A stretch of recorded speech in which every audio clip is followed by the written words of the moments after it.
Take care of her. She's been good to me. Those were the last words Vincent Caldwell said to me before he disappeared into an Uber and out of my life forever. Except he didn't say it. He said her. Like the car was a person.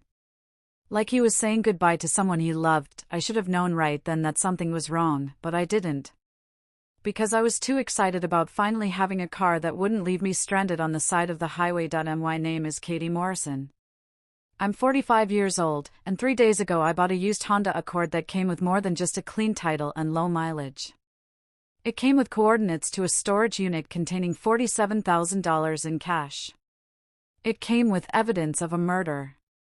And it came with a secret about my own family that would destroy everything I thought I knew about my life, but I'm getting ahead of myself. Let me start from the beginning. 8 months ago, I moved to Portland, Oregon from Columbus, Ohio. I was running from a bad breakup with my ex-fiancé Trevor. He'd cheated on me with my best friend, drained my savings account, and left me with nothing but a broken heart and a lease I couldn't afford. So I did what any woman with nothing left to lose does. I packed everything I owned into my 2008 Toyota Camry and drove 2,300 miles west to start over. Portland was supposed to be my fresh start. New city. New clients for my freelance graphic design business. New life. But fresh starts cost money. And money was something I didn't have. For 8 months, I scraped by. Living in a studio apartment in the Belmont neighborhood that cost more than I could afford. Taking whatever design jobs I could find. Skipping meals to make rent. Watching other people live their lives while I barely survived mine. I'd become so small trying to survive, I'd forgotten how to actually live. Then my car died. Not just died. Exploded. Well, the engine did. 200,000 miles, 3 timing belts, and 1 catastrophic failure later, I was standing on the shoulder of Interstate 84 watching black smoke pour out from under the hood like my life was literally going up in flames. The tow truck driver told me what I already knew. $4,000 to rebuild the engine. Maybe $5,000. Or I could buy something used. $5,000 might as well have been $5 million. That night, I sat in my apartment scrolling through Craigslist with the kind of desperation that makes you click on listings you know are too good to be true. That's when I found it. 2019 Honda Accord. Silver. 45,000 miles. 1 owner. Well maintained. $12,500. The price stopped me cold. Honda Accords hold their value like gold. A 2019 with low mileage should have been listed at 18, maybe 20,000. This had to be a scam. Or stolen. Or cursed, but I clicked anyway. The photos showed a perfect car. Clean interior. No damage. The description was short. Relocating out of state. Need to sell quickly. Serious inquiries only. I sent a message before I could talk myself out of it. Is this still available? Can I see it tomorrow? The response came back in 3 minutes. Yes. Starbucks off Highway 26, exit 71, 2 p.m. tomorrow. Cash only. Vincent. I met him the next day at exactly 2 o'clock. The Starbucks was one of those standalone buildings surrounded by empty parking lot. The kind of place where nothing interesting ever happens. I got there 15 minutes early with a coffee I was too nervous to drink. At exactly 2, a silver Honda Accord pulled into the space next to me. Vincent Caldwell stepped out, and the first thing I noticed was how tired he looked. Not regular tired.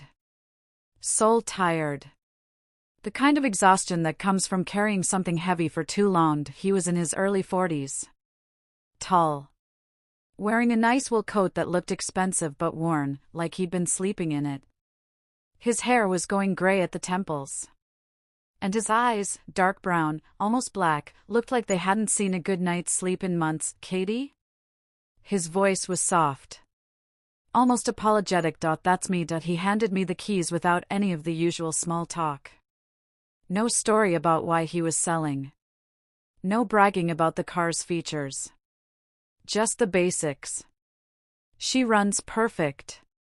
No accidents. Oil changed every 5,000 miles. I walked around the car checking for problems I wouldn't know how to spot anyway.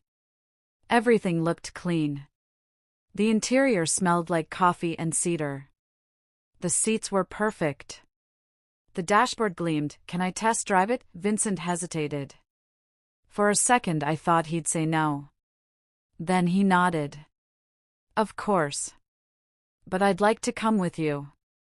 Insurance reasons. We drove for 10 minutes in complete silence. The car drove like a dream. Smooth. Quiet. Everything about it said good decision. When we got back to the parking lot, I made my offer. "I can do 12,000. Cash. Today." Vincent's hands shook as he signed the title. I noticed but didn't say anything. People get emotional selling cars. Maybe it had sentimental value. He handed me the signed title and the keys. That's when he said it. "Take care of her. She's been good to me, not it. Her. I promised I would." Vincent walked away without looking back. He climbed into a waiting Uber. And he was gone. I drove home feeling like my luck was finally changing. That night, I decided to connect my phone to the car's Bluetooth and delete Vincent's saved locations. I'm careful about digital privacy. My ex hacked my accounts during our breakup. I learned my lesson. The GPS screen was one of those older touchscreen models. When I pressed the settings button, I noticed something. The screen was loose. It shifted under my finger like a tooth ready to fall out. I pressed harder.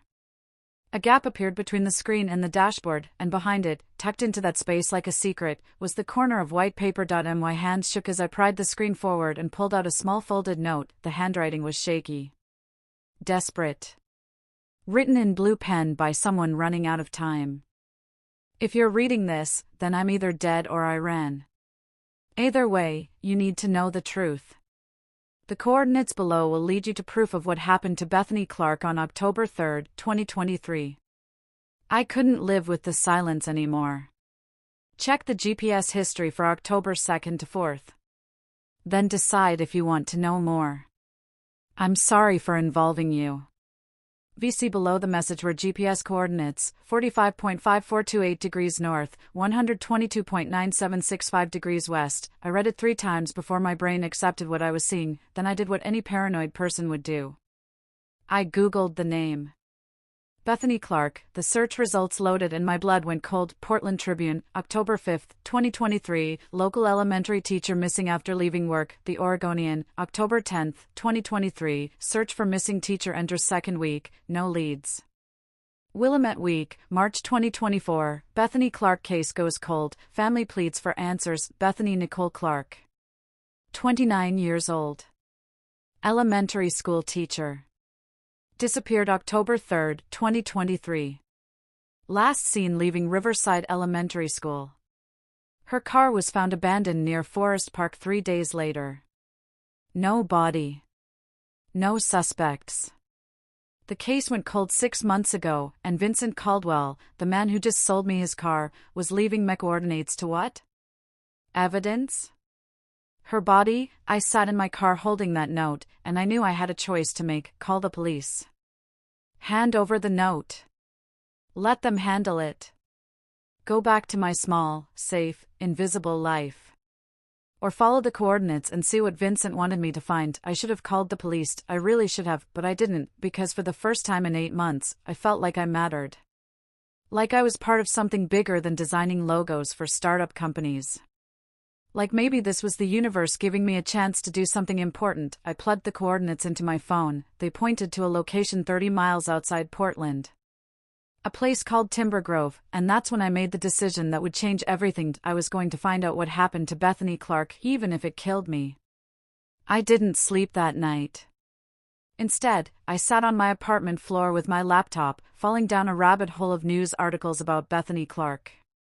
The first article was from October 5, 2023. The headline read, "Local elementary teacher missing after leaving work. Bethany Nicole Clark, 29 years old, taught second grade at Riverside Elementary School in Southeast Portland. She'd been reported missing when she didn't show up for dinner with her mother. Her phone went straight to voicemail. Her apartment was empty. Her car was gone. The second article was from October 10th. Search for missing teacher enters second week. No leads. Over 200 volunteers had searched Forest Park. K-9 units. Helicopters. Dive teams in nearby water sources. Nothing. Bethany had vanished like smoke. The third article was from March 2024. Bethany Clark case goes cold. Family pleads for answers. 6 months after she disappeared, police admitted they had no solid leads. The case was being moved to cold status. Bethany's mother gave a press conference, her face hollow with grief. "Someone out there knows what happened to my daughter," she said to the cameras. "Please. If you know anything, come forward. We just want to bring her home." I stared at Bethany's photo on my screen. Blonde hair. Blue eyes. The kind of smile that made you feel warm. She looked like the type of teacher kids would remember for the rest of their lives, and now she was gone. The lead detective on her case was Marcus Holland. His name appeared in every article. Giving statements. Asking for tips. Promising the family they were doing everything possible. I wrote his name down in my notebook. I didn't know why yet. Just instinct. At 2 a.m, I grabbed my keys and went back down to the car. Vincent's note had said to check the GPS history for October 2nd through 4th. I needed to see where this car had been during the days Bethany disappeared. I sat in the driver's seat and powered up the navigation system. It took me a few minutes to find the history menu, but when I did, my hands started shaking. The GPS keeps records of every destination. Every route. Every stop. I selected October 2nd, 2023. The screen loaded. 7:42 a.m., departed from 2847 Southeast Stark Street, Portland. That had to be Vincent's address. 8:15 a.m., arrived at Riverside Elementary School. Why would Vincent go to Bethany's school? 4:30 p.m., departed Riverside Elementary School. Traveled to Forest Park, Lower Maclay entrance point 5:15 p.m., departed Forest Park. Traveled to Guardian Storage, Timber Grove. 7:03 p.m., departed Guardian Storage. Returned to 2847 SE Stark Street. I stared at the screen, my brain trying to make sense of the pattern. Vincent went to Bethany's school. Then to Forest Park, where her car would later be found. Then to a storage facility 30 miles away. Then home. I switched to October 3rd. 9:10 a.m., departed 2847 Southeast Stark Street. Traveled to Riverside Elementary School. He went back to her school again. 4:18 p.m., departed Riverside Elementary School. Traveled to Forest Park, Lower Maclay entrance point 5:47 p.m., signal lost. The GPS went dead at 5:47 p.m. on October 3rd. The exact day Bethany disappeared, I felt cold all over. I switched to October 4th, holding my breath. 2:34 a.m., signal restored. Location, Crown Point, Columbia River Gorge, Crown Point. I knew that place. It was a scenic overlook about 30 minutes east of Portland. Famous for its views, and for its 700-foot drop to the river below. 3:15 a.m., departed Crown Point. Traveled to Guardian Storage, Timber Grove. 4:42 a.m., departed Guardian Storage. Returned to 2847 SE Stark Street. My hands were shaking so hard I could barely hold my phone. The GPS signal disappeared the day Bethany vanished. It came back 9 hours later at a cliff in the middle of the night. Then Vincent drove back to the storage facility at 3 a.m. What had he been doing at a cliff at 2 a.m.? What had he put in that storage unit at 3 a.m.? I didn't want to think about the answer. My phone buzzed in my hand, making me jump so hard I hit my head on the car roof. A text message. Unknown number, saw you bought Vincent's car. We need to talk. Tomorrow 10 a.m., Coava Coffee, SE Grand. Come alone. This is about Bethany. A friend. I stared at the message, my heart pounding so loud I could hear it in my ears. How did they know I bought the car? Who was watching me? I checked the Craigslist listing. It had been deleted. The entire post was gone like it never existed. I pulled out the title paperwork and found Vincent's phone number. I called it, disconnected. The number was no longer in service. I sat in the car, breathing hard, trying not to panic. Someone knew I had this car. Someone knew about Bethany. Someone was watching. I grabbed my phone and searched for Guardian Storage in Timber Grove. The place looked exactly like you'd expect from a cheap storage facility. Old. Run down. Surrounded by trees. The kind of place where people hide things they don't want found. I checked the reviews. 1 star. No security cameras that work. Another review, manager never checks ID, just hands you keys. Perfect for hiding evidence. Or a body that I felt sick. I went back inside my apartment and made coffee I didn't drink. My brain was moving too fast. Making connections I didn't want to make. Vincent had been at Bethany's school twice. The GPS signal died when she disappeared. It came back at a cliff.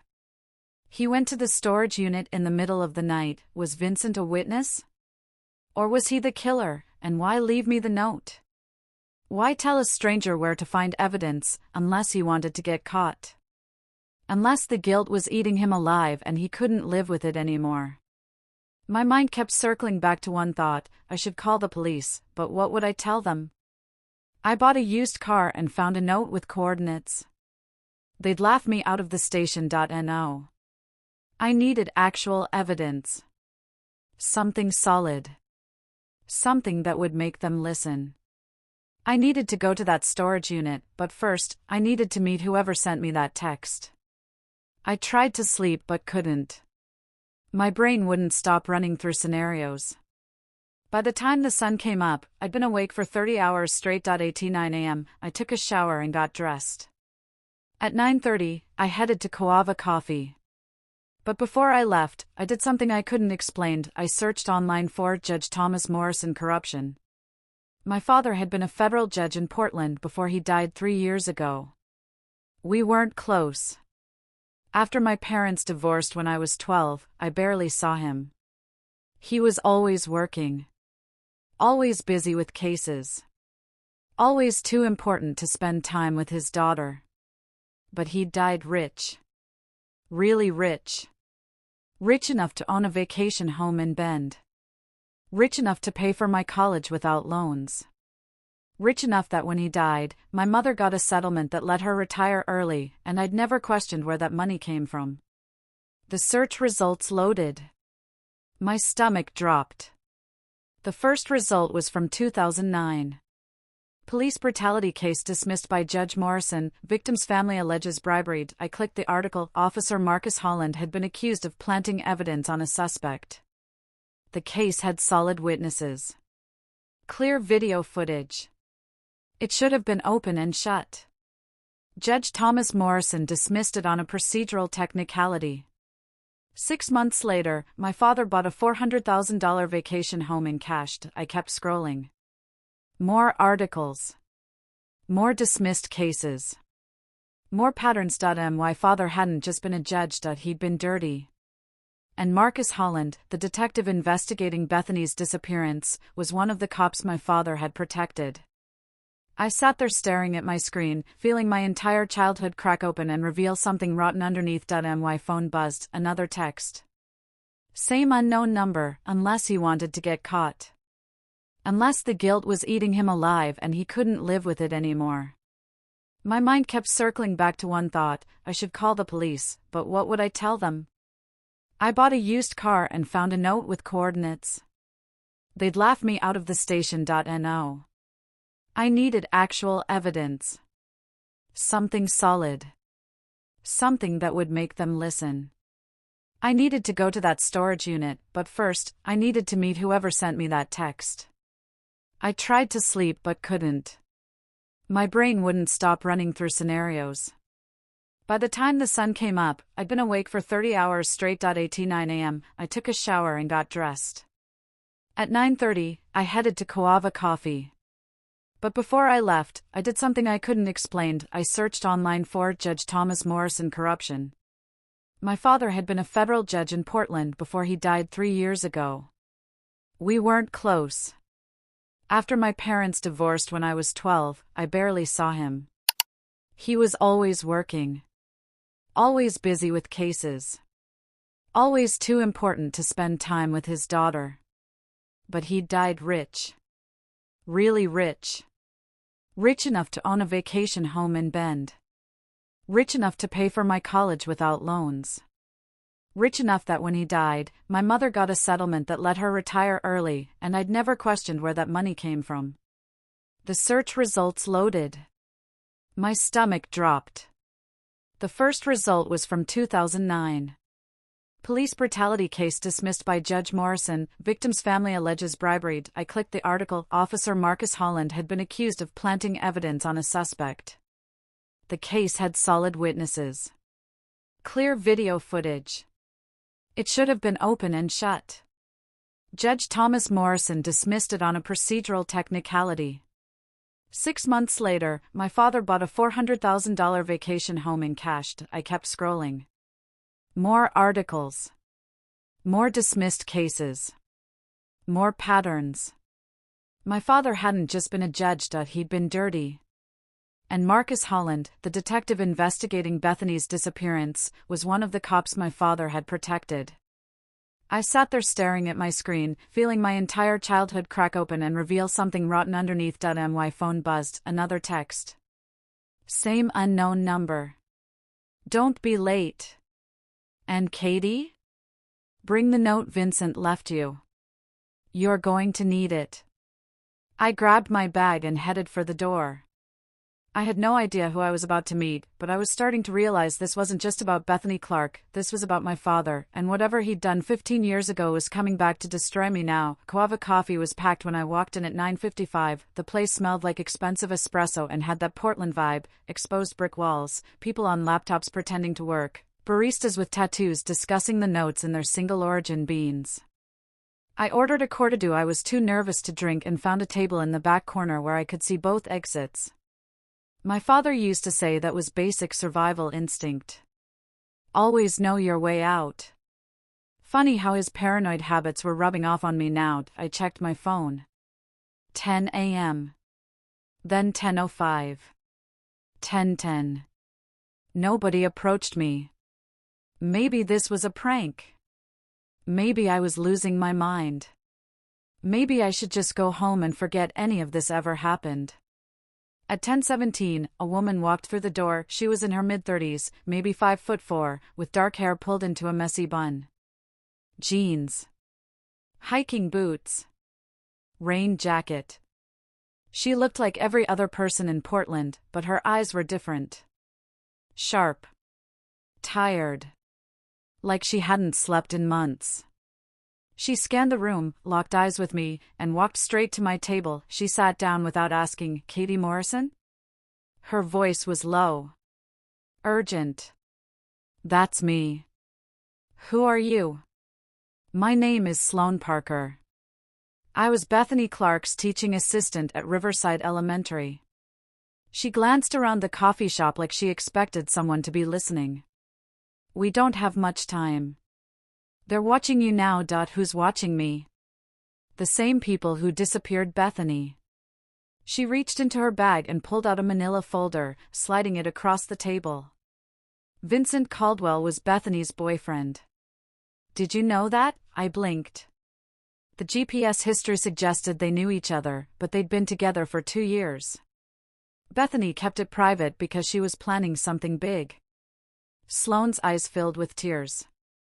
She was going to expose a corruption ring inside the Portland Police Department. My blood went cold. What kind of corruption? Evidence tampering. Drug trafficking. Money laundering. Sloane leaned forward. Bethany witnessed Detective Marcus Holland removing confiscated drugs from the evidence locker and replacing them with fakes. She started documenting everything. Photos.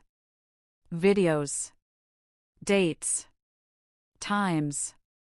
She had enough evidence to send Holland and at least 5 other cops to prison for decades. I opened the folder.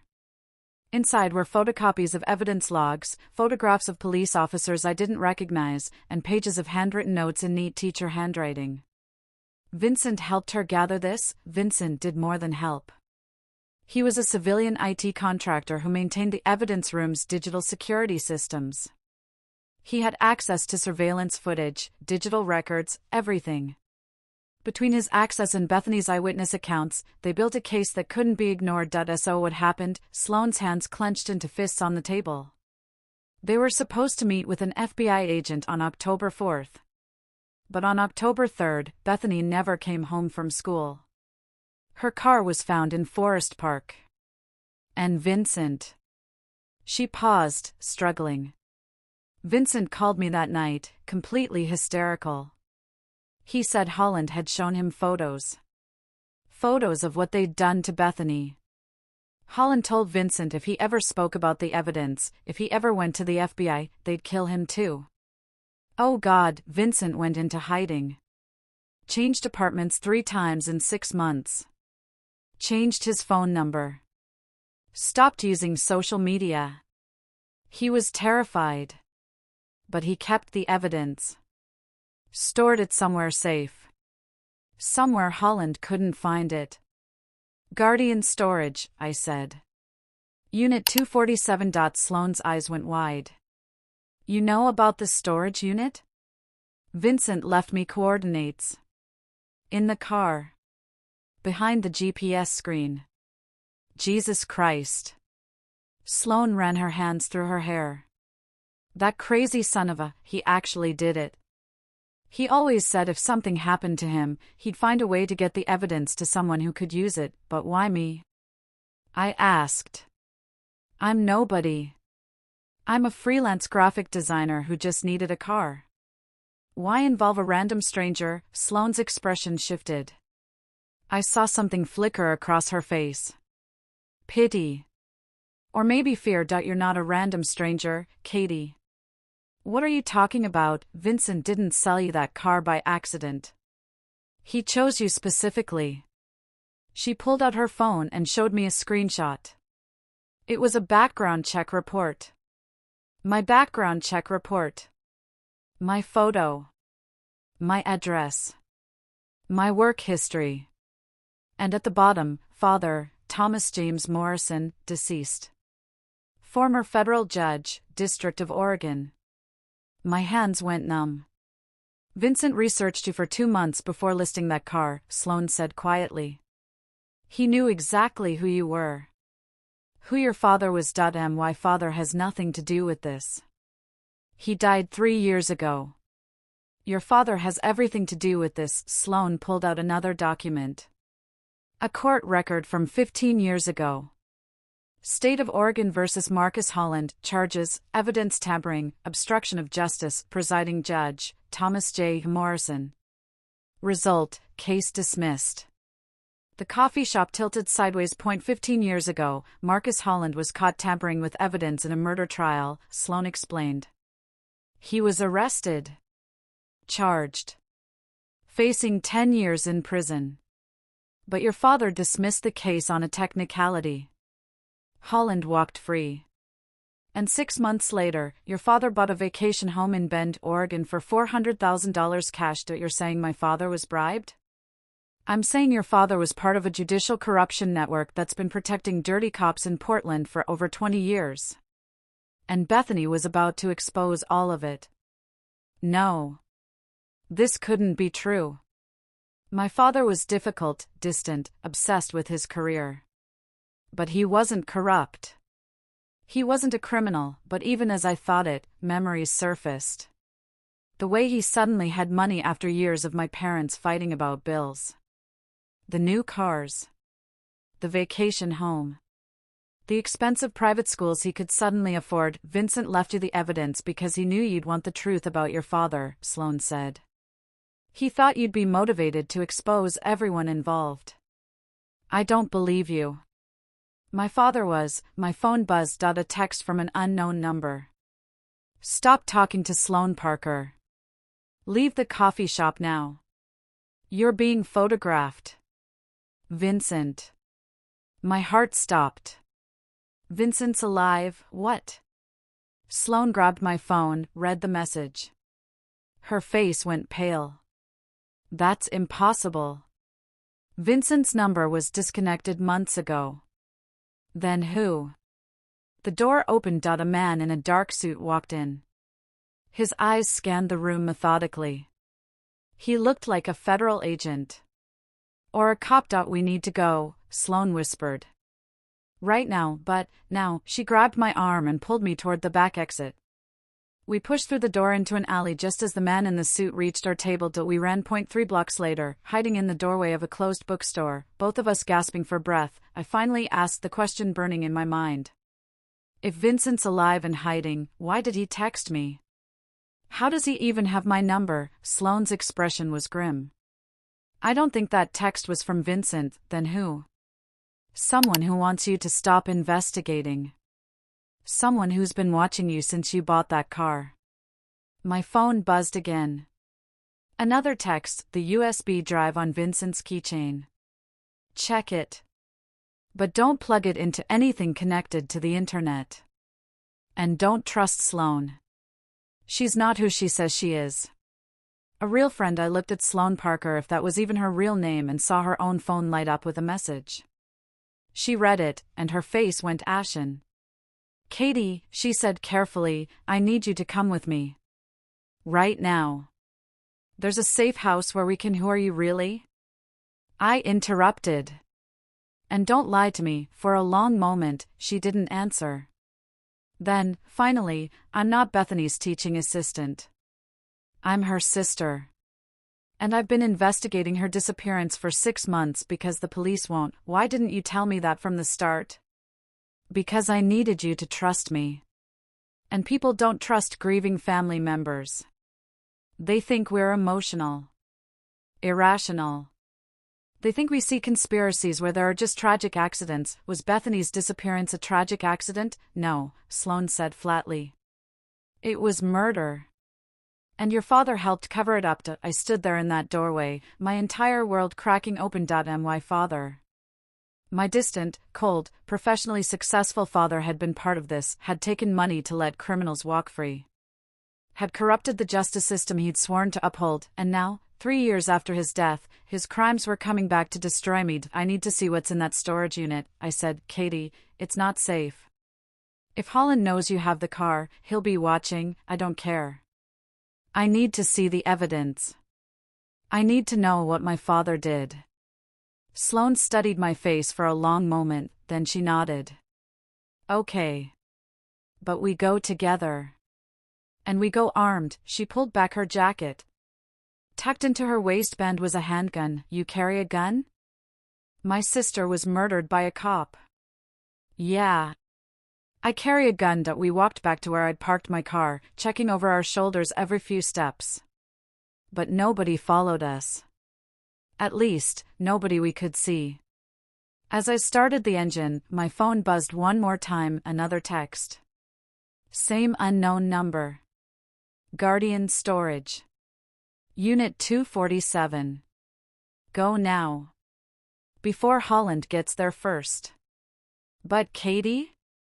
When you see what's inside, you'll understand why your father had to die. My hands froze on the steering wheel. What does that mean? Sloane read the message over my shoulder. I don't know. But we're about to find out. We drove in silence for 40 minutes. I kept checking the rearview mirror, expecting to see headlights following us. But the road behind us stayed empty. Just darkness and trees. Sloane sat in the passenger seat, her hand resting on the gun in her waistband. She hadn't said a word since we left Portland. I finally broke the silence. If Vincent's been dead for 5 months, who sold me the car? I don't know. That's not good enough. You said Vincent was Bethany's boyfriend. You said he went into hiding. You said I said what I believed was true. Sloane turned to look at me. But I was wrong. Someone's been pretending to be Vincent. Someone who knows about the evidence. Someone who wanted you specifically to have that car. Why me? Because of your father. Because you're the only person who can expose the corruption network without being dismissed as biased. You're Judge Morrison's daughter. People will believe you. My phone buzzed in the cup holder. Another text. Same unknown number. Turn left in half a mile. Guardian storage will be on your right. Park in the back. Unit 247 is in the far corner. The key is taped under the driver's seat. You have 20 minutes before Holland arrives. I swerved slightly, almost hitting the shoulder. They're tracking us. Right now. They know exactly where we are. Sloan grabbed my phone and checked it. This number isn't showing up in any database. It's a burner. Whoever's sending these texts is a ghost. Or they're police. Holland could be playing with us. Leading us into a trap. Then why give us a 20-minute head start? I didn't have an answer for that. The sign for Guardian storage appeared on our right. I turned onto the gravel road, my headlights cutting through the darkness. The facility looked exactly like the photos I'd seen online. Old. Run down. Chain link fence with rusted gates. Orange storage unit doors peeling paint. A small office building that looked like it hadn't been updated since 1985. I parked in the back like the text instructed. Check under your seat, Sloan said. I reached down and felt around. My fingers touched something metal. I pulled it out. A key. With a tag that said 247. Whoever's doing this planned everything, I whispered. Yeah. Which means we're either walking into a trap or someone's trying to help us. Or both. Sloan pulled out her gun and checked the magazine. Stay behind me. If anything happens, you run. Don't try to be a hero. Just run. We got out of the car. The night air was cold and smelled like pine trees and wet gravel. The only sound was our footsteps crunching across the parking lot. Unit 247 was in the far back corner, exactly where the text said it would be. We walked down a long corridor of identical orange doors. No cameras. No lights. No witnesses. I slid the key into the lock. It turned easily. The door rolled up with a metallic screech that echoed through the empty facility. Inside was darkness. I pulled up my phone and turned on the flashlight. The beam cut through the shadows, revealing what Vincent or whoever he really was had been hiding for 6 months. Boxes. Dozens of them. Lined up against the walls with obsessive precision. Each one labeled with dates and categories. October 2023 evidence logs, police surveillance footage. Financial records. Court documents. Morrison. That last one made my stomach drop. In the center of the unit sat a large duffel bag. Against the back wall was a filing cabinet with 4 drawers. Sloan stepped inside first, sweeping her gun left and right.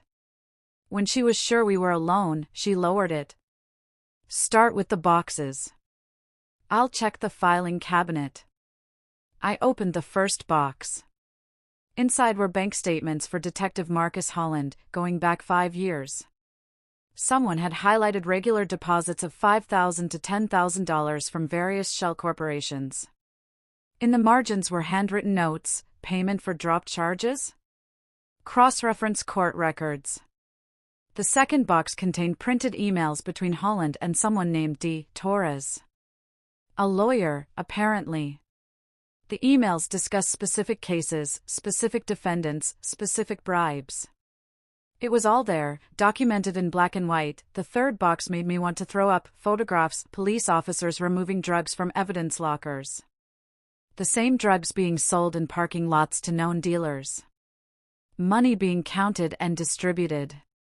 And in several photos, standing in the background, was my father, Judge Thomas Morrison in his black robes, shaking hands with Marcus Holland outside a courthouse. Judge Thomas Morrison having dinner with Holland and 2 other men I didn't recognize. Judge Thomas Morrison accepting an envelope from a man whose face had been circled in red pen. The note beside it read, Ernesto Ruiz, drug trafficker, case dismissed by Morrison, 2019. I sank to the floor, photographs spilling from my hands. My father. My distant, cold, professionally successful father had been part of this, had taken money to let criminals walk free. Had corrupted the justice system he'd sworn to uphold. How many guilty people had gone free because of him? How many victims had been denied justice so my father could afford a vacation home? Katie. Sloane's voice was quiet. Careful. I looked up. She was standing at the filing cabinet, holding a folder. You need to see this. I stood on shaking legs and walked over. The folder was labeled, Bethany Clark, October 3, 2023. Inside were photos I wished I'd never seen. Photos that confirmed Bethany was dead. Photos that showed exactly what had been done to her before she died. I turned away, bile rising in my throat. Underneath the photos was a handwritten note. I took these photos at Crown Point on the night of October 3. I followed Holland's car after he picked up Bethany from the school parking lot. I watched him drive her to the gorge. I watched him throw her body off the cliff. I documented everything. But I was too afraid to save her. I'm a coward. And now I have to live with that. If you're reading this, please don't make the same mistake I did. Take this evidence to the FBI. Expose them all. Give Bethany's family the truth. Vincent Caldwell. I read it twice, trying to process what it meant. Vincent didn't kill Bethany, I said. He witnessed her murder and was too terrified to stop it or report it, which means Holland killed her. And Vincent spent 6 months living with the guilt. But if Vincent's been dead for 5 months, who wrote this note? Sloane didn't answer. She was staring at something else in the filing cabinet. Katie. Look at this. She held up a photograph. It showed a young woman in a police uniform. Early 20s. Dark hair. Serious expression. The name tag on the uniform read, M. Torres. Who is that? I don't know. But there's a file on her too. Sloane pulled out another folder. This one was thicker. Older. Inside was a police report from 2009. Officer Melissa Torres, age 19, had filed a formal complaint against Detective Marcus Holland for planting evidence on a suspect during a drug arrest. She'd witnessed him do it. She'd documented it. She'd prepared to testify. The case went to Judge Thomas Morrison. Morrison dismissed it on a procedural technicality. But that wasn't the end of the file. There was a psychiatric commitment order. Signed by my father. Emergency involuntary psychiatric hold. Diagnosis, delusional disorder, paranoid type, danger to self and others. Subject, Melissa Torres. At the bottom of the order, in my father's handwriting, was a note, necessary containment. H. Sends regards. H. Holland. My father had her locked up, I whispered. To silence her, for 3 months, Sloane said, reading the discharge papers. She was held in a psychiatric facility for 3 months. Medicated.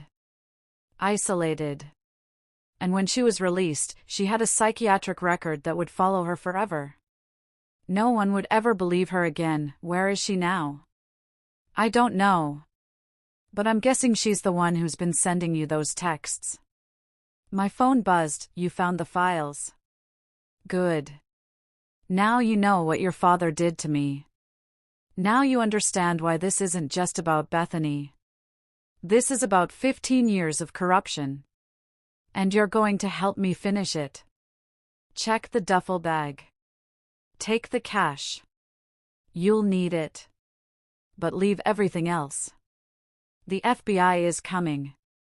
MT. Melissa Torres. I walked to the duffel bag and unzipped it. Inside was cash. Stacks and stacks of $100 bills, bundled with rubber bands. I didn't count it, but it had to be at least $40,000 or $50,000. Underneath the cash was something else. 3 burner phones. A passport with Vincent Caldwell's photo but a different name, Marcus Reeves, and a flash drive labeled insurance. I held up the flash drive. What do you think is on this? Probably more evidence. Or leverage. Something Melissa wanted kept separate from everything else. My phone buzzed again. Holland is 5 minutes away. Take the cash and the flash drive. Leave through the back fence. Don't go to your apartment. Don't contact anyone. I'll find you when it's safe. Empty, we need to go, Sloane said. Right now. I grabbed the duffel bag and slung it over my shoulder. Sloane took the flash drive and shoved it in her jacket pocket. We ran for the back of the facility. There was a gap in the chain-link fence, just big enough to squeeze through. We pushed through, tearing our jackets, scraping our hands. Behind us, I heard car engines. Headlights swept across the storage units. We ran into the trees and didn't stop until we couldn't hear the cars anymore. We collapsed against a tree trunk, gasping for breath. Who is Melissa Torres? I asked between breaths. Someone your father destroyed. Someone who's been planning revenge for 15 years. And she wants me to help her? She wants you to finish what she started. Expose your father. Expose Holland. Expose the entire network, but my father's dead. What's the point? Sloane looked at me in the darkness. Your father might be dead. But his legacy isn't.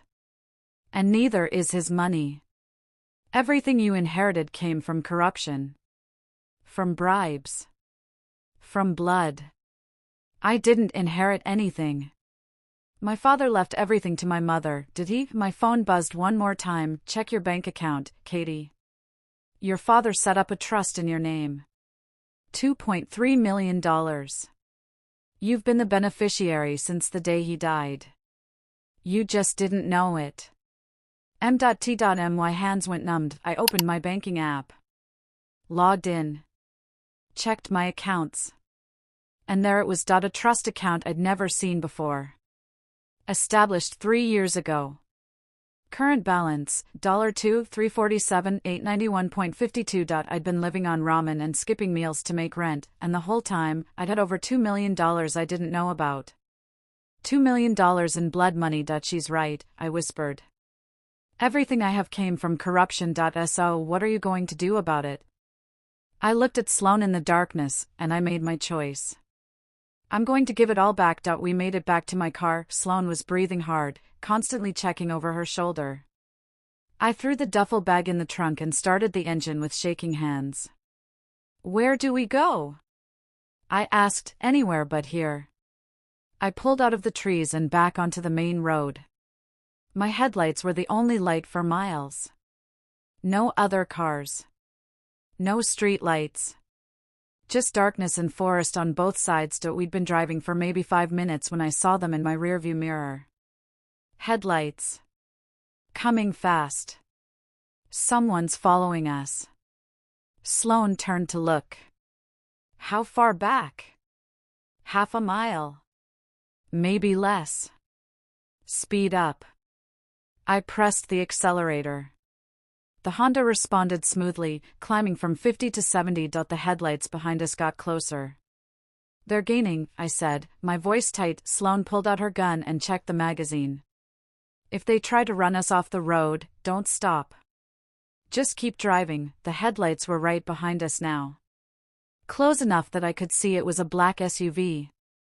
Then the SUV's high beams flashed on, flooding my car with blinding white light. I couldn't see the road. Couldn't see anything except white light burning my retinas. Pull over. A voice boomed through a loudspeaker. This is the Portland Police Department. Pull over now. My heart stopped. That's Holland, Sloane said. Don't stop. It's a trap. He's a cop. If I don't stop, Nay's a corrupt cop who murdered my sister. If you stop, we're both dead. I kept driving. The SUV rammed us from behind. My car lurched forward. I fought to keep control, gripping the steering wheel so hard my knuckles went white. He rammed us again. Harder this time. There. Sloane pointed to a narrow dirt road on the right. Turn there. I yanked the wheel. The car skidded onto the dirt road, gravel spraying under the tires. The SUV followed, right on our bumper. Trees closed in on both sides. The road got narrower, rougher. Then I saw it ahead. A dead end. The road stopped at an old barn, long abandoned. I had nowhere to go. I slammed on the brakes. The car skidded to a stop 20 feet from the barn. Holland's SUV pulled up behind us, blocking our only way out.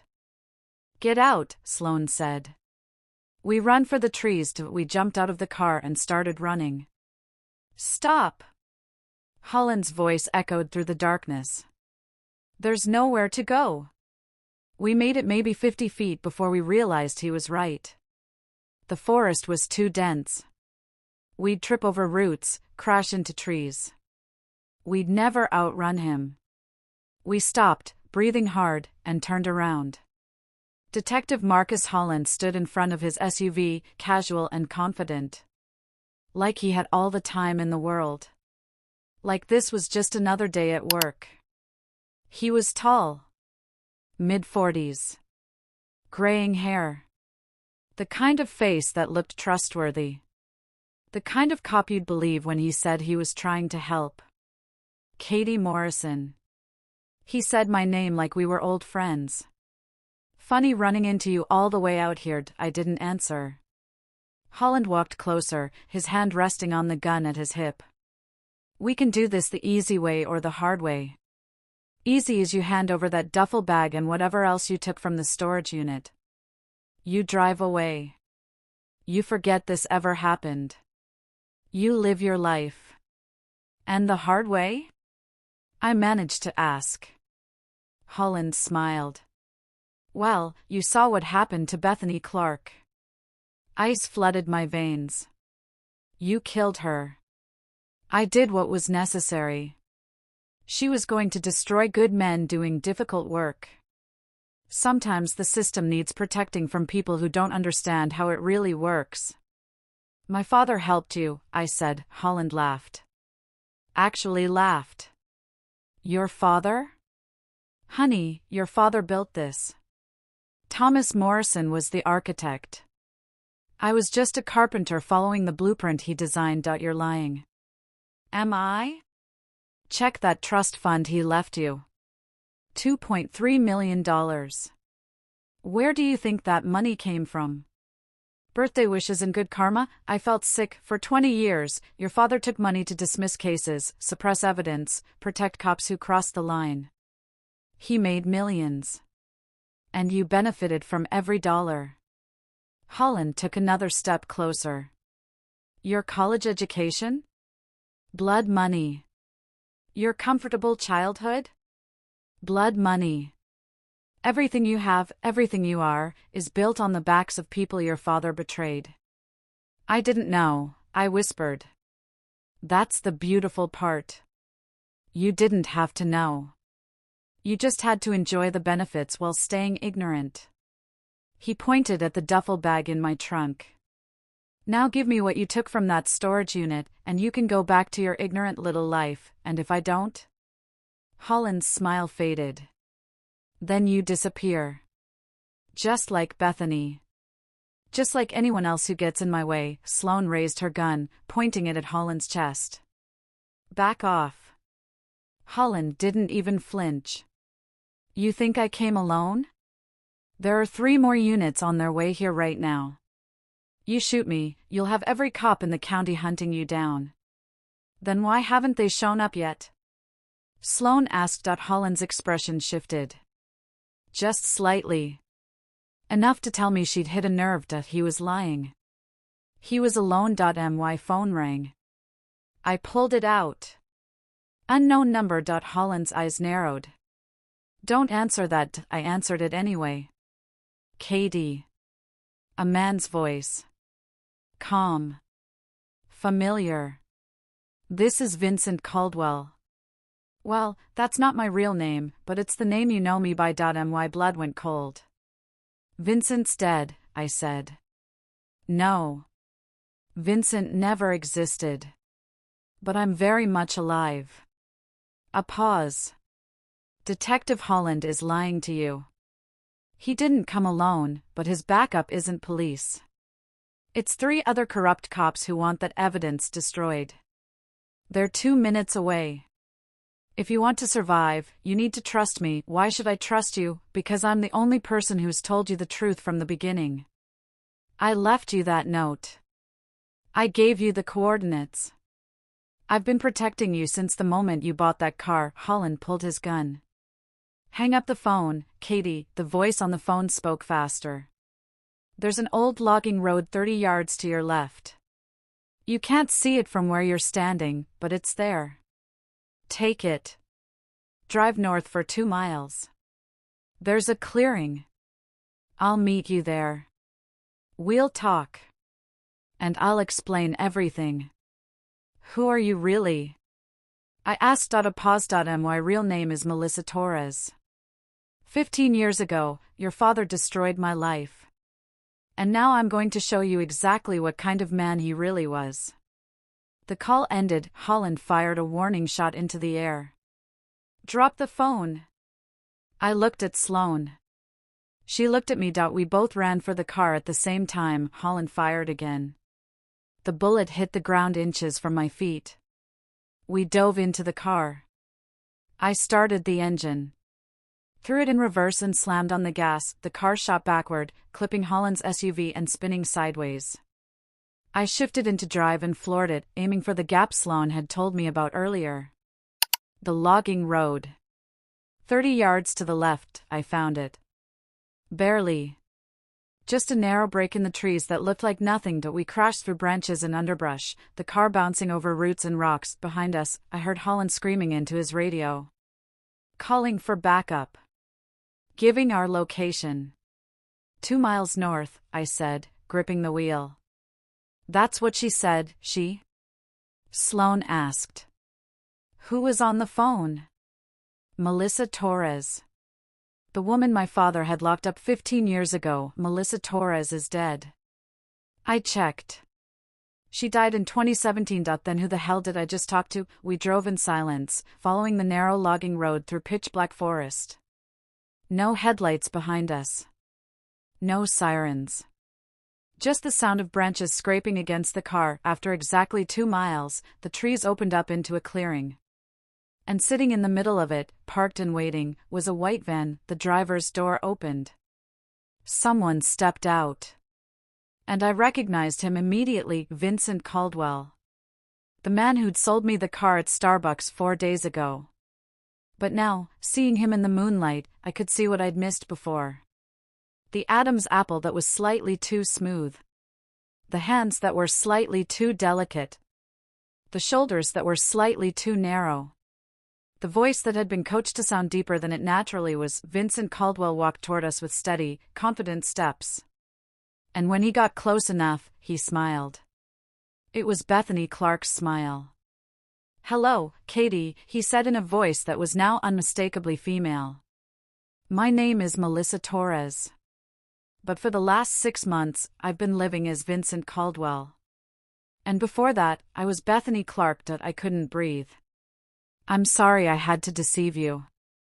But it was the only way to get you to see the truth about your father. The only way to make you understand what he did to me. What he did to so many others. Sloane pointed her gun at Melissa. You faked Bethany's death. You staged the whole thing, yes. I needed to disappear completely. Needed to become someone who could move freely without being hunted. Someone who could finish what I started 15 years ago, which is what? I asked, my voice shaking. Melissa looked directly at me. Destroying everyone your father protected. Everyone he helped. Everyone who benefited from his corruption. My father's dead, but his legacy isn't. And neither is his money. She pulled out a flash drive from her pocket. This contains a video. Your father recorded it 3 weeks before he died. A full confession. Names, dates, amounts. Everything. How did you get that? I was his hospice nurse. Under a different name, of course. He had no idea who I was. But in those final weeks, guilt consumed him. He wanted to confess. So I gave him a camera. And he told me everything. She held out the flash drive. Watch it. Then decide if you want to help me finish this. Or if you want to protect his memory and let the corruption continue. I stared at the flash drive. My father's confession. The truth about who he really was. Behind us, I heard sirens in the distance. Getting closer. Holland called back up, Melissa said. We need to go. Now, where? Somewhere safe. Somewhere we can talk without being interrupted. Somewhere you can watch your father tell you exactly who he was. She opened the back of the van. Get in. Both of you. We don't have much time. I looked at Sloane. She looked at me. Neither of us moved. Why should we trust you? I asked. Melissa's expression softened. Because I'm the only person in this whole mess who's never lied to you. I left you that note. I gave you the coordinates. I warned you about Sloane. I told you about Holland. Every single thing I've done has been to show you the truth. You pretended to be a dead woman, yes. Because if I hadn't, I'd be dead too. The sirens were getting louder. Melissa climbed into the driver's seat. Last chance. Get in or stay here and explain to Holland why you have $47,000 in cash and evidence from a murder investigation. Sloane lowered her gun. We're out of options. She climbed into the van. I stood there for one more second, holding my car keys, looking at my Honda Accord, the car that had started all of this. Then I climbed into the van.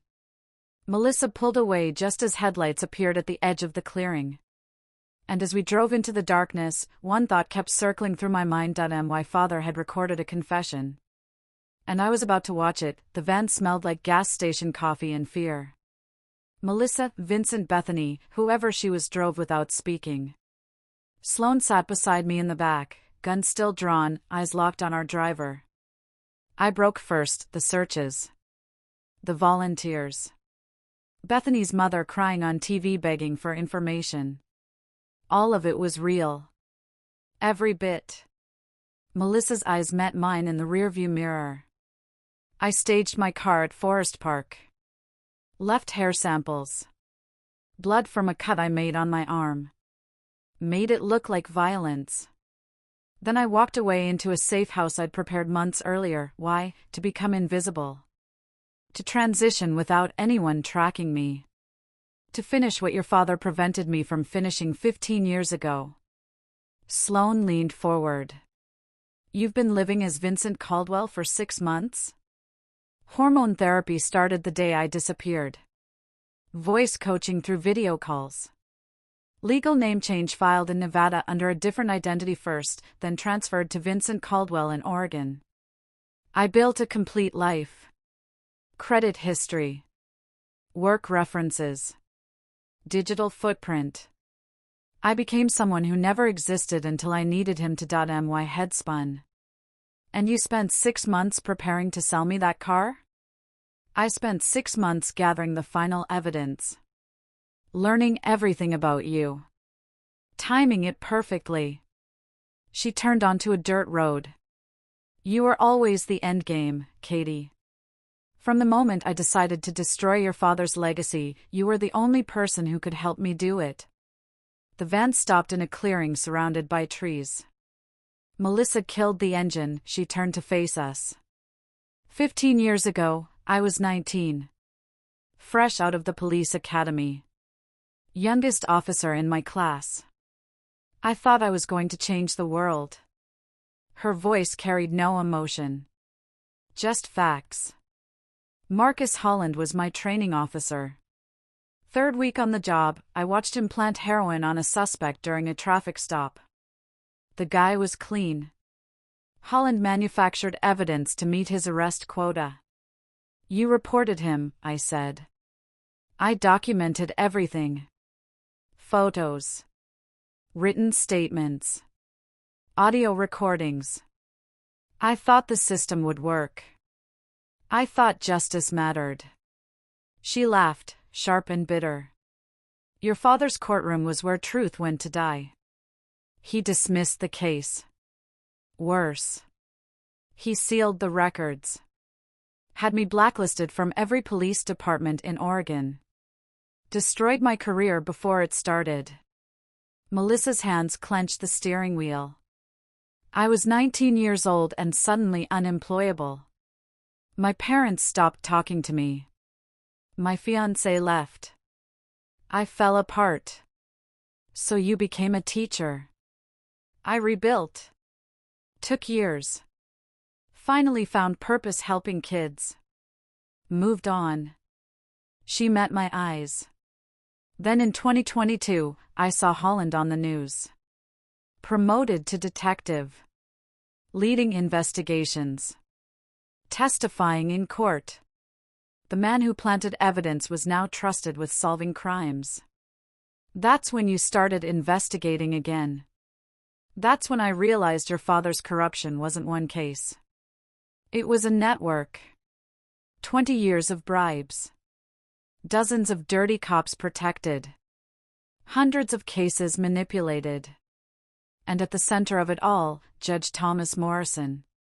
Sloane's gun lowered slightly. So you faked your death to expose him. I faked my death because living as Bethany Clark meant I'd never get justice. I needed to become someone new. Someone with access. Someone who could move through their world undetected. Melissa opened her laptop. And I needed Judge Morrison's daughter to be the one who destroyed his empire. Not me. You. Why me specifically? Because when you expose corruption, people look for bias. If I came forward, they'd say I was a bitter ex-cop with an agenda. But you? You're his daughter. Your grief is real. Your shock is genuine. People will believe you because you have nothing to gain and everything to lose. Melissa pulled up files on her laptop. Spreadsheets. Timelines. Photos point 2 years of planning. I created Vincent Caldwell from nothing. Got hired as an IT contractor for evidence management systems. Spent a year collecting proof, bank records, encrypted emails, surveillance footage your father thought was deleted. You had access to police systems? I had access to everything. Vincent Caldwell had impeccable credentials. Background checks came back clean because I built the identity that thoroughly. She scrolled through documents. October 2023, I staged my disappearance. Let the media frenzy play out. Let Holland think he'd scared me into silence or worse. Then you researched me. Obsessively. Your work history. Your breakup. Your move to Portland. Your financial struggles. I knew when your car would die before you did. I tracked the maintenance records. I knew you'd be desperate enough to jump on a deal that seemed too good to pass up. Sloane shook her head. You manipulated everything. I orchestrated justice. Melissa's voice hardened. Your father left you $2.3 million in a trust, Katie. His money. His reputation. His sealed court records that only family can access legally. You're not just his daughter, you're the key to unlocking everything he tried to hide. She held up 2 USB drives. The keychain drive has evidence against Holland and the corruption network. Financial records. Case files. Proof of crimes. That's what they want destroyed. She held up the second drive. This one has your father's deathbed confession. Video recorded 3 weeks before he died. I was his hospice nurse under a fake name. He had no idea who I was. But guilt ate him alive at the end. He wanted to confess. So I handed him a camera. Melissa plugged the drive into her laptop. The video loaded. My father appeared on screen. Pale. Gaunt. Hospital gown hanging off his shoulders. But his eyes were clear. Focused. Katie, if you're watching this, I'm gone. And you deserve to know who I really was. His voice cracked. Weak but determined, Melissa paused it. He recorded 47 minutes. Names every judge, every cop, every lawyer in the network. Details every bribe he took. Every case he corrupted. Every life he destroyed. She closed the laptop. Including mine. I couldn't breathe. My father dying, guilty, desperate, had confessed everything. Why didn't you release this immediately? Because I needed to know you'd choose truth over comfort. That you'd sacrifice your inheritance for justice. That you were different from him. Melissa's eyes locked on mine. I needed you to be tested first. You have 3 options, Katie. Melissa's voice was calm. Professional. Like she was presenting a business proposal. Option 1, give me both drives. Take the $47,000. Drive away. I'll expose everything myself. You keep your father's reputation in your memory, ignore the truth, live on blood money. Option 2, watch his full confession. Then destroy both drives. Protect his legacy. Keep the inheritance. Let Holland and every other corrupt cop keep operating. Let their victims suffer in silence. Option 3, help me. Watch the confession. Understand what he did. Then go public. Expose everything. Forfeit the inheritance. Destroy his reputation. But give justice to everyone he betrayed. I stared at her. You've been planning this for 2 years? 15 years. You were just the final piece. My phone rang. Sloane's name on the screen. Wait. Sloane was sitting right next to me. I looked at her. She looked at her own phone. Different number calling her too. I answered. Katie, wherever you are, listen carefully. It was Sloane's voice. But not the Sloane sitting beside me. Bethany Clark isn't who she says she is. The real Bethany Clark died 6 years ago in Seattle. Whoever you're with right now is someone else entirely. The voice kept talking, and they're about to kill you. The call ended. I looked at Melissa. She smiled. Right on scheduled. I put the phone on speaker. The other Sloane's voice filled the van. I tracked down Bethany Clark's family in Seattle. Her parents confirmed she died in 2017. Car accident. Death certificate. Funeral. Grave. Melissa didn't flinch. Her expression stayed neutral, too controlled. The woman teaching at Riverside Elementary in 2023 stole a dead person's identity. Police never connected it because the real Bethany died in a different state. I turned to Melissa. Explain. Now. I took her name because I needed a fresh start after your father destroyed my life. The woman who died in Seattle gave me that opportunity. That's identity theft. That's survival. The voice on the phone cut back in. Everything about her story could be fabricated. Meet me at Riverside Elementary. I have proof of who she really is. The call dropped. Sloane, the one sitting beside me, lowered her gun completely. Who the hell was that? A very good question. Melissa started the van.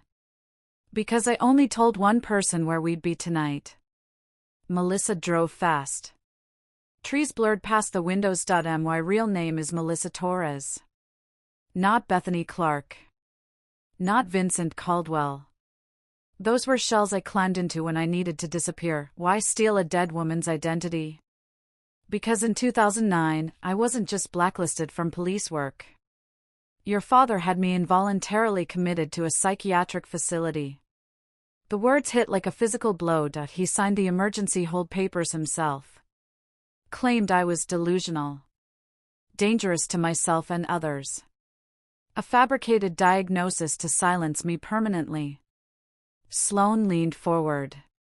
How long? 3 months. Locked in a ward. Medicated until I couldn't think.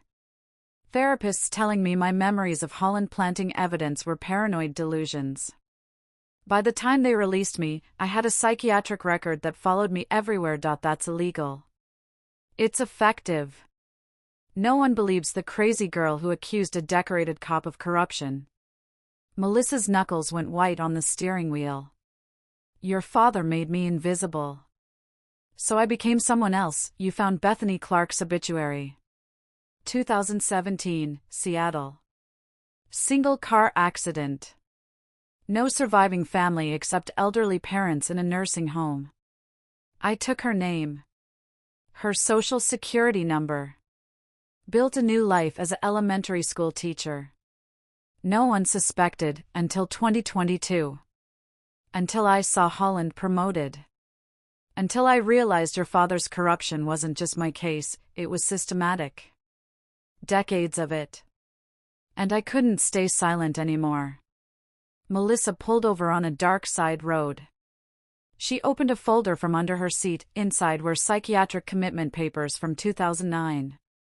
My father's signature covered the bottom. Bold. Authoritative, emergency psychiatric hold authorization.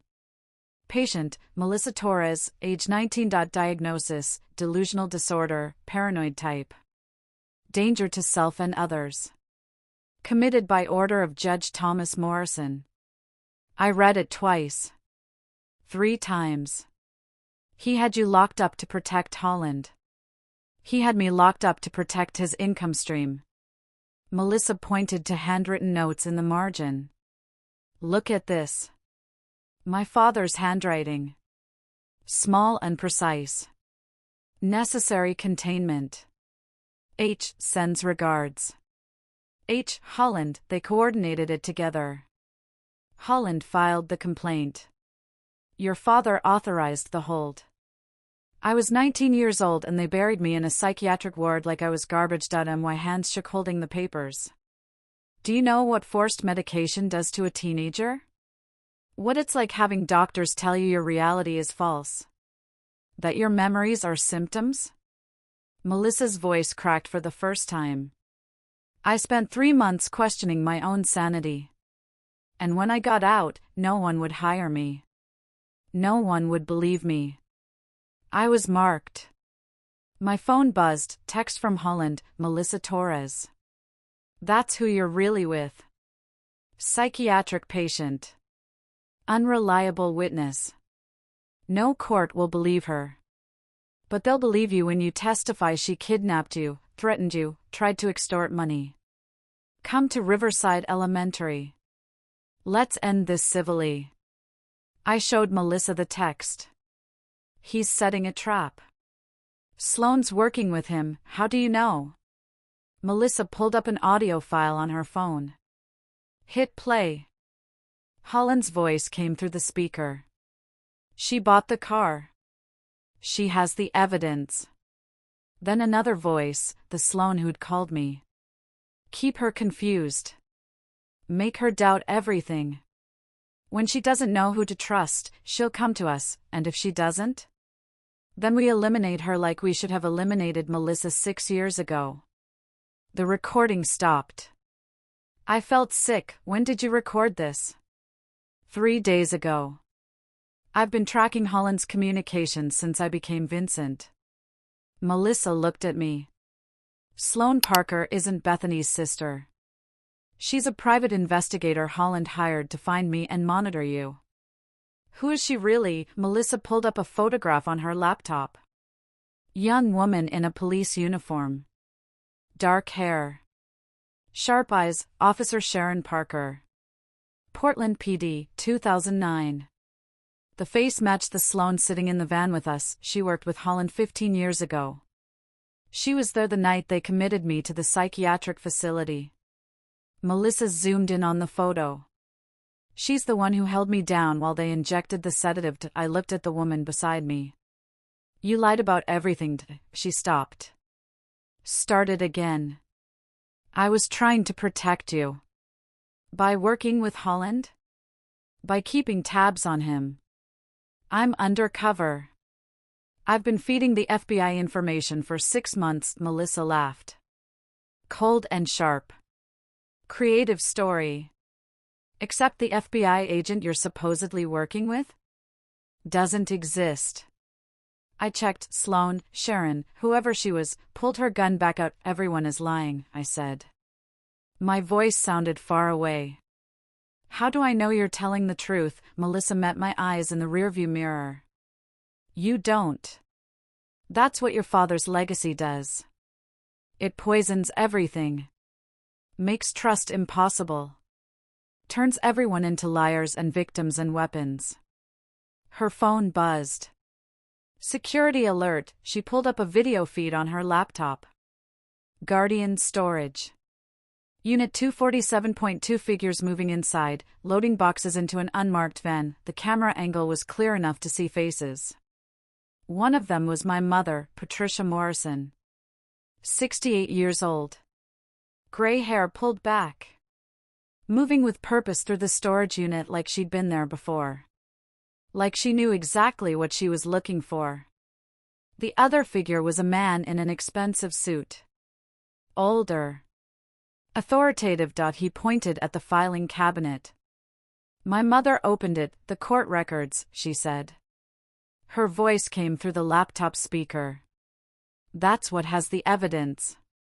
What about the USB drive? The man asked. Thomas said she'd keep it close. We need to find the daughter, the video feed continued. My mother, my quiet, retired schoolteacher mother, was destroying evidence of my father's crimes. She wasn't a victim. She was an accomplice. Melissa's laptop showed live feed from a camera hidden inside Unit 247. My mother moved through the storage unit like she owned it. Methodical.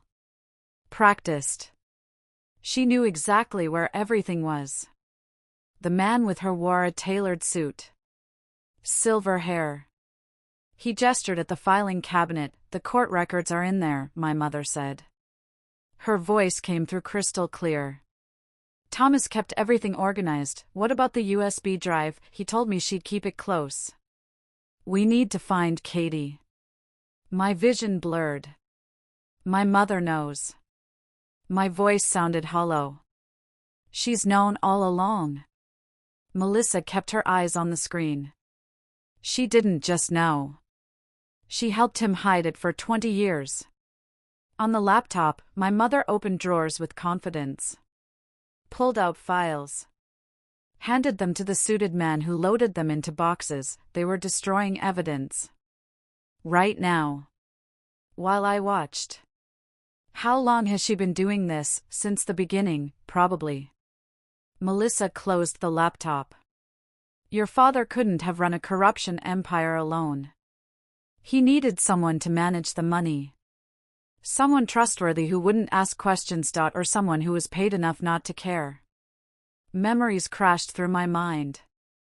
Moments I'd ignored or misunderstood. Age 23. Parents screaming behind their bedroom door about the account in the Caymans. I'd assumed it was vacation savings. Age 25. The divorce. Mom kept the Bend vacation house worth $400,000. Dad kept everything else. I'd thought they were being fair. Age 29. Mom's comment over Thanksgiving dinner, your father provides well because he understands value. I thought she meant he was financially smart. Age 36. Dad's funeral. Mom sold the Bend house within a month. Moved to a small condo in Ohio. I thought she was downsizing after grief. Age 45. 8 months ago. Mom's reaction when I said I was moving to Portland, too many memories there, honey. Stay in Ohio where it's safe. She wasn't protecting my feelings. She was keeping me away from my father's jurisdiction. She was protecting him, I said. Protecting his money. Protecting herself. Melissa pulled up bank records on her laptop. Protecting her cut. Your mother received $50,000 annually from your father for 20 years after the divorce. Direct deposits to an offshore account. Hush money disguised as alimony, the numbers glowed on the screen. $1 million over 20 years. My mother had been paid to stay silent. I pulled out my phone before I could stop myself. Don't, Melissa warned. She'll know where you are. Good. I dialed, she answered on the second ring. Katie, sweetheart. How's Portland treating you? Her voice was warm. Concerned. The mother I'd known my entire life. I'm at Guardian Storage right now, Mom. Watching you on security footage. Silence stretched between us. When she spoke again, the warmth was gone. Then you know you need to give me that USB drive. You knew what Dad was doing. You knew he was corrupt. I knew he was providing for his family. That's what good men do. Good men don't take bribes, naive girl. Her voice turned sharp. Do you think your college tuition paid itself? Do you think I kept our house on a teacher's salary? Your father took care of us. Yes, some of that money came from complicated sources. But it kept you fed, clothed, educated, safe. It was blood money. It was survival. The system was already broken. Your father just learned to work within it. She paused. And now you're going to throw away your inheritance because some disturbed woman convinced you to play detective? Melissa Torres isn't disturbed. She's the victim. Melissa Torres is a documented psychiatric patient with a vendetta against your father. No court will believe her.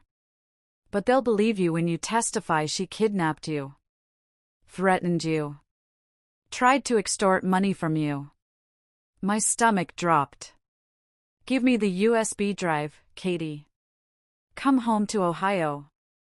Or I'll have no choice but to tell the authorities you stole evidence. That you're working with a mentally unstable woman who's manipulating you. I hung up. My hands wouldn't stop shaking. Your mother's right about one thing, Melissa said quietly. If we go public with this, your life is over. The inheritance gets seized. Your father's reputation, and yours destroyed. Victims might sue you for the money you inherited. But if I don't go public, Holland keeps operating. Other people get destroyed. And I become what my parents were. Complicit, yes. Melissa watched me carefully. That's the choice. Your comfort or their justice. I thought about Melissa at 19. Locked in a psychiatric ward. Medicated until she couldn't think straight. Told her reality was false. I thought about Bethany Clark, the real one whose identity Melissa had to steal just to survive. I thought about every person my father had betrayed for money. Show me my father's confession. All of it. Once you watch it, you can't unknow it. Your father will become a stranger. He already is. Melissa opened the laptop. Plugged in the USB drive. Hit play. My father appeared on screen. Hospital bed. Pale. Gaunt. But his eyes were clear. Katie, if you're watching this, I'm gone. And you deserve to know who I really was. His voice cracked. I was not the man you thought. I was not honorable. I was not just. I couldn't look away. For 23 years, I accepted money to manipulate cases. To dismiss charges against guilty cops. To suppress evidence. To protect a network of corruption. He coughed. Struggled to breathe. It started small. A favor for a colleague. Another favor. Then money. Then I couldn't stop. I told myself I was providing for you and your mother. But that was a lie. I was feeding my own greed. My own ego. Tears ran down my face. The worst thing I did was to a young officer named Melissa Torres. She tried to expose Detective Holland. She was brave. Honest. And I destroyed her. I had her committed to a psychiatric facility. I ruined her life to protect a corrupt cop. His voice broke completely. That decision haunts me more than all the others. She was 19 years old. Katie, I'm leaving you everything. The house. The investments. The accounts. Approximately $2.3 million. But every dollar is tainted. He looked directly at the camera. Directly at me. You have a choice I never gave myself. You can keep the money and live with what it represents. Or you can give it away. Expose what I did. Live with a clear conscience. I don't deserve your forgiveness. I don't even deserve your grief. But you deserve the truth. I'm sorry, the video ended. I sat in silence. $2.3 million, I whispered. That's what my father's soul was worth. Melissa's phone exploded with alerts that he pulled up another security feed. Guardian storage parking lot. 6 police cars. Lights flashing. Officers surrounding the facility. Holland's voice boomed through a megaphone. Melissa Torres, you're under arrest for kidnapping, extortion, and the murder of Bethany Clark. Release Katie Morrison immediately. I understood, Holland wasn't trying to arrest Melissa, he was framing her for everything. And making me the victim who escaped. 6 police cars surrounded the storage facility. Lights painted the trees red and blue. Holland's voice boomed through the megaphone. You have 60 seconds to comply. Melissa stared at the screen. They'll arrest me the second we show our faces. My psychiatric history makes me unreliable. They'll bury the evidence. Claim I fabricated everything. Not if I give them a reason to listen. What are you talking about? I pulled out my phone. Opened Facebook. Went to live video. My name is Katie Morrison. I'm the daughter of late federal Judge Thomas Morrison. And I'm about to expose 20 years of judicial corruption in Portland, Oregon. I hit the button, the screen showed 12 viewers. Then 47. Then 200. Melissa's eyes went wide. What are you doing? Changing the narrative. I opened the van door. They can't make me a victim if I'm speaking voluntarily. The viewer count hit 500. I stepped out into the flashing lights. I held my phone high. Camera facing forward. Recording everything. For the past 3 days, I've been investigating evidence left to me by Melissa Torres, a woman my father falsely committed to a psychiatric institution 15 years ago. I walked toward the storage unit. Officers moved to intercept but hesitated when they saw the phone. My father, Judge Thomas Morrison, accepted bribes for over 2 decades. He protected corrupt officers. Dismissed legitimate cases. Destroyed lives of people who tried to expose the truth. I held up the USB drive to the camera. This drive contains documented proof. Bank records. Email correspondence. Photographs. And a deathbed confession from my father himself. Viewer count, 3,400. Holland stepped into frame. Katie, you don't know what you're doing. Turn off the camera. I turned to face him directly. Kept recording. Detective Marcus Holland planted evidence. Trafficked drugs through the evidence locker. Murdered or threatened anyone who tried to expose him. Holland froze. His face shifted as he realized what was happening. Everything he did now was being watched. Recorded. Shared. Turn that off, he said through gritted teeth. Detective Holland killed Bethany Clark. Threw her body off Crown Point. My father helped him cover it up. Viewer count, 8,900. Comments flooded the screen. Someone record this. Call the FBI. Is this real? A van pulled into the parking lot. My mother behind the wheel. She saw me. Saw the phone. Saw the viewer count climbing on my screen. Her face went pale. She tried to reverse. Melissa's van blocked her exit. I walked to her vehicle. Camera still rolling. This is my mother, Patricia Morrison. She's currently removing evidence from this storage unit to protect my father's legacy and her financial interests. I opened the van's sliding door, boxes filled the back. Each one labeled in my father's handwriting. Evidence, Holland cases 2009 to 2024. Court records, dismissed cases. Financial transactions, offshore accounts.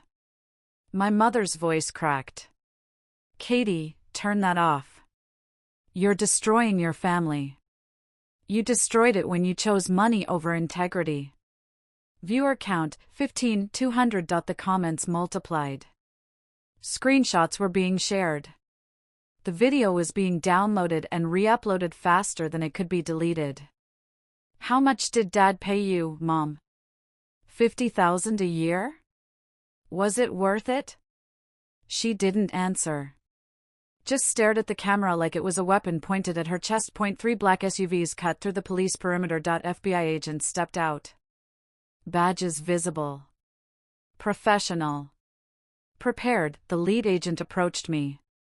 I'm Special Agent Rebecca Chin, FBI Portland Division. We've been monitoring this live stream and tracking Holland's activities for 6 months. I kept recording. You were already investigating? We were. But we needed evidence that would hold up in court. Evidence that couldn't be dismissed or buried. She glanced at my phone. You just gave us that. Ms. Morrison, we need that USB drive and everything in that storage unit. I handed her the drive. It's yours. But I have copies. And so does every one of the 16,000 people watching this right now. Holland bolted. FBI agents tackled him before he made it 10 feet. Handcuffs clicked. Miranda rights echoed across the parking lot. All on camera, another agent moved toward a car parked at the perimeter. Sloan, Sharon Parker, sat in the driver's seat. She was arrested without resistance. Viewer count, 22,700. FBI agents swarmed the storage unit. Photographing. Cataloging. Securing evidence. Agent Chin turned to me. You know you've just forfeited your father's inheritance. This will all be seized as proceeds of criminal activity. I know. I'm okay with that. Melissa stepped out of her van. 2 agents moved to handcuff her. Protocol, Chin explained. Melissa didn't resist. You didn't have to do this, she said to me. You could have walked away. You didn't walk away 15 years ago when you tried to report Holland. You lost everything trying to do the right thing. The least I could do was finish what you started. Tears ran down her face. Real ones. Thank you. Agent Chin addressed Melissa. Ms. Torres, you'll need to give a full statement. We'll need to discuss the identity theft charges, I understand. I stepped forward. Whatever charges she faces, I want to testify on her behalf. She's a whistleblower, not a criminal, Chin nodded. We'll take that into consideration. I turned back to my phone. Address the camera directly. My name is Katie Morrison. I just gave up $2.3 million. And I've never felt richer. If you inherited wealth, ask yourself where it came from. If you know about corruption, speak up. And if someone tries to silence you, scream louder. I ended the livestream. Final viewer count, 31,400. The video would hit 1.2 million views in 6 hours, but that night, back in my apartment, exhausted and broken, finally at peace, my phone buzzed one last time. Unknown number, you exposed the Portland network. But your father was part of something much bigger. 7 other judges. 12 cities. $400 million. They're coming for you now. The USB drive you gave the FBI? That was the copy. You still have the original. And they know it. Binchandi looked at my keychain. The USB drive was gone, and its place was a different 1.1 I'd never seen before. 1 that apparently contained evidence of a conspiracy that made Portland look like practiced. I plugged it into my laptop. The folder opened. Inside were files connecting my father to a nationwide judicial corruption network spanning 12 cities. Names I recognized from the news. Judges. Senators. Police chiefs. $400 million in bribes over 25 years. My father wasn't just corrupt, he was an architect in a system that had been rotting from the inside for decades, and now I had proof. I looked at my phone. At the millions of views. At the comments demanding justice. I'd started something I couldn't stop, and somewhere out there, people much more dangerous than Holland were realizing I was a threat, but for the first time in my life, I wasn't afraid. I was ready. 3 months passed like a storm clearing. I lived in the same studio apartment in Belmont. Same cramped kitchen. Same view of the brick building next door. But everything felt different. The inheritance was gone. Seized by the FBI. Distributed to victims of my father's crimes. People whose lives he'd destroyed got their restitution. Not enough to repair the damage, but something. I was broke again. Freelancing full-time. Taking design jobs that barely covered rent. But I slept through the night for the first time in years. My mother faced charges for obstruction of justice. We hadn't spoken since the live stream. Her lawyer sent a letter demanding I recant my testimony. I burned it. The media coverage went national. Judge's daughter exposes father's corruption. Portland judicial system in crisis after whistleblower revelations. Federal investigation expands to 12 cities. Interview requests flooded my email. Morning shows. Podcasts. Documentary producers. I declined them all. I'm not the hero, I told every journalist who tracked me down. Melissa Torres is. Book deals arrived offering 6 figures. I declined those too. I don't want to profit from this, I said. Not $1 more from corruption. Detective Holland sat in jail awaiting trial. Murder. Drug trafficking. Racketeering. His bail was denied. Officer Sharon Parker faced conspiracy and witness tampering charges. 3 other officers were arrested based on evidence from the USB drive. 5 federal judges were under investigation in connected cases. The system was finally being held accountable. And I was finally free. I visited Melissa at a transition house in Northeast Portland. Small place. Clean. Safe. The FBI granted her limited immunity in exchange for testimony. Identity theft charges dropped. She could finally stop running. I spent 15 years being someone I wasn't, she said over coffee in her small kitchen. Now I get to figure out who I actually am. What will you do? Victim advocacy. Helping other whistleblowers navigate the system. Making sure what happened to me doesn't happen to anyone else. We'd formed an unlikely friendship. Born from trauma, but built on genuine respect. She handed me an envelope. I found this in your father's hospital records. He wanted you to have it, but never sent it. Inside was a letter. Handwritten. Dated 2 days before his death. My hands shook holding it. I read it aloud. Melissa deserved to hear it too. Katie, I don't expect forgiveness. I don't deserve it. But I need you to know, every terrible choice I made, I justified by telling myself I was protecting you. Providing for you. Giving you opportunities. That was a lie. I was protecting myself. I was greedy. I was weak. The only honest thing I can give you now is the truth. And a warning, if you're reading this, you've discovered what I did. Someone will try to use that against you. Someone will offer you a deal. Keep quiet, keep the money, stay comfortable. Don't take it. Be the person I wasn't. Choose integrity over inheritance. Choose truth over comfort. I wasted my life collecting money I didn't need by destroying people who didn't deserve it. Don't waste yours trying to preserve my reputation. I don't have one worth saving. I love you. I'm sorry. Dad, tears ran down my face. I didn't try to stop them. He knew, I whispered. At the end, he knew what he'd become. Melissa's voice was soft. Does that change anything? No. But it helps to know he felt remorse. The second USB drive sat in my desk drawer for weeks. Unopened. I was afraid of what it contained. Afraid of what it would demand from me. Agent Chen agreed to supervise when I finally decided to check it. We used an air-gapped computer at the FBI field office. No internet connection. Maximum security. I plugged it in.